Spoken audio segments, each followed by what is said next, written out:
So Indian pharmaceutical companies main challenges ಏನು? ಬೇರೆ ದೇಶಗಳಿಂದ ಟ್ರಸ್ಟ್ ಫ್ಯಾಕ್ಟರ್. ಓಕೆ, ಯಾಕೆ? ಹೊಸದೇನೋ ಮಾಲಿಕ್ಯೂಲ್ ಕ್ವಾಲಿಟಿ ಬಗ್ಗೆ ತುಂಬ ಮಿಸ್ಟ್ರಸ್ಟ್ ಇದೆ ಬೇರೆ ಕಂಟ್ರೀಸ್ಗಳಲ್ಲಿ. ಬಟ್ ಏನು ರೀಸನ್ ಅದಕ್ಕೆ? ಅಂದರೆ ಈ ಹಿಂದೆ ಏನಾದರೂ ಹಂಗಿದ್ದು ಉದಾಹರಣೆಗಳಿಂದ ಹಂಗೆ ಒಂದು ಟ್ರಸ್ಟ್ ಹಿಂದೆ ಯಾವುದೋ ಒಂದು ಕೆಲವೊಂದು ಕಂಪನೀಸ್ಗಳಿಂದ ಏನೋ ಒಂದು ಡೇಟಾ ಫಾಲ್ಸಿಫಿಕೇಶನ್ ಆಗಿತ್ತು, ಅದರಿಂದ ಕೆಲವೊಂದು ಟ್ರಸ್ಟ್. ಬಟ್ ಈಗ ಇಟ್ ಈಸ್ ಚೇಂಜಿಂಗ್.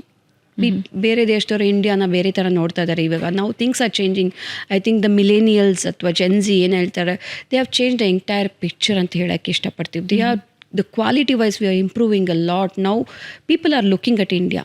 ಬಟ್ ಮುಂಚೆ definitely it was there quality compromise ಮಾಡ್ತಾರೇನೋ ಅಂತ. ಬಿಕಾಸ್ ಇಲ್ಲಿ ರೆಗ್ಯುಲೇಷನ್ಸ್ ಎಲ್ಲ ಆವಾಗ ಸ್ವಲ್ಪ ಲೂಸ್ ಇತ್ತು. ಇವಾಗ everything they are making stringent, everything they are making digitalize. I think things are changing.